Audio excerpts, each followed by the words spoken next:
Well, fall is around the corner. Yes, it is. And of course, kids are back in school, and it means it's sick time. And they're bringing it home to everybody. I know, it's true.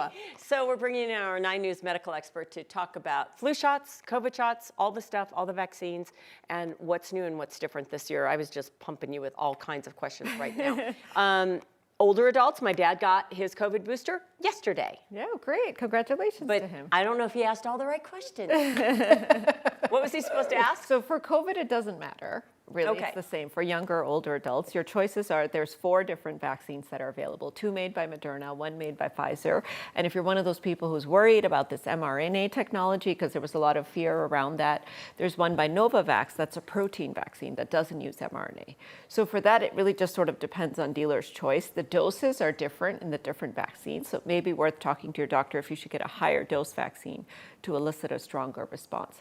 But for flu, Kim, I hope that your dad, when he gets his flu shot, does ask for the higher dose, because there's specific instructions for older Americans over the age of 65 to get one of 3 vaccines, either one of the 2 high dose vaccines. One is called Flu Block and the other is called Flu Zone.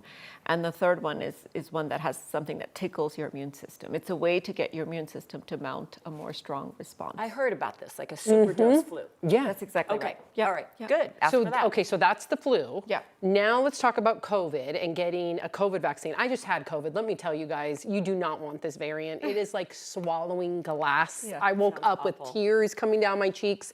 So for the people that should go and get the COVID vaccine, we've heard so much mixed information about, do you need a prescription? Do you not? Where do you go? So this year looks very different, okay, especially with respect to COVID. With flu, if you're 6 months and older, you're eligible for the flu shot. Your choices are that live one you squirt in your nose if you're scared of needles, but that's a live kind of weakened version, or one of the 2 that I talked about, the Flu Block or the Flu Zone.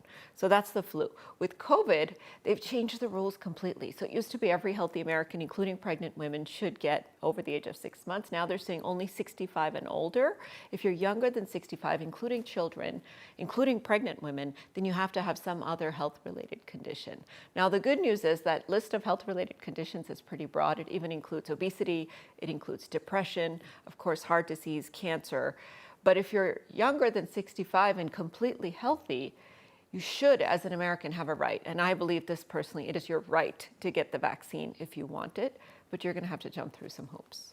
So, because I tried, like I said I wasn't eligible. It asked, though, if I had one of those conditions. Should I click on that and see if possibly something like that applies to me and maybe that works out? So click on it and see, but I wouldn't say lie on those forms. So if you No, I'm not going to lie. Yeah, I'm just going to see if maybe if there's one of something. those apply to you. Absolutely. Go ahead and click Like on somebody that. with asthma would qualify, right? Asthma qualifies for sure. Okay. Yep, yep. But the problem is, most of the country, you have to get a prescription to get these COVID vaccines if you're younger than 65 with those health-related conditions. Now, Governor Polis did a wonderful thing here in Colorado just recently, where he had the chief medical officer of the CDPHE write a standing prescription order for every Coloradan to walk into a pharmacy and essentially get the vaccine if they want it. Now, you'll still have to, be eligible by age and be eligible for which type of vaccine you want to get and what have you. But that's important. Now, that doesn't guarantee coverage, so it doesn't mean your insurance company is going to pay for it. And Governor Polis also tried to ask the Colorado-based insurance companies to cover it, but certainly the federal insurance companies and the ones that are outside our state may not cover it. Now that's going to get decided when the CDC meets later this month on September 18th, that new vaccine advisory committee. We've heard about all the turnover at the CDC. There's a new committee that's been appointed. Depending on what they say about who should get this, that's how the insurance companies will decide whether it gets paid for. Stay tuned. To be continued. That's exactly But what this I is was the gonna right say. time, so start thinking about it. Start making your plan. All right. Thank you so much, Dr. Kohli. You can always find more from Dr. Kohli at 9news.com/Dr. Kohli.